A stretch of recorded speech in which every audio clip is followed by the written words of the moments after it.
એકતા oil મિલમાં સિંગ તેલ કઈ રીતે બને છે, ચાલો આપણે તેની પ્રોસેસ જાણીએ. સૌપ્રથમ ખેડૂતના ખેતરેથી ગુજરાત 20 નવી મગફળીનું ખરીદી કરવામાં આવે છે.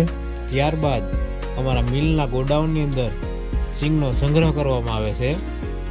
સિંગ ગોડાઉનની અંદર આવી ગયા પછી તેલ કઈ રીતે બને છે, ચાલો આપણે તેની પ્રોસેસ જાણીએ. સૌપ્રથમ એલિવેટર દ્વારા મગફળીને મશીન સુધી પહોંચાડવામાં આવે છે. મગફળીમાંથી તેલ છૂટું પાડવા માટે બોઇલર દ્વારા મશીનને હીટ દેવામાં આવે છે. મશીન દ્વારા તેલ છૂટું પડી ગયા પછી તેમને 18 નાયલોન અને 18 કોટનના કાપડથી તેમને ફિલ્ટર કરવામાં આવે છે. ત્યારબાદ તેમને ડબલ ફિલ્ટર કરવામાં આવે છે. તેલ તૈયાર થઈ ગયા પછી તેમને ડબ્બા અંદર ભરી પ્લાસ્ટિક પેકિંગ કરવામાં આવે છે. પેકિંગ કર્યા બાદ તેમને બોક્સની અંદર પેકિંગ કરવામાં આવે છે.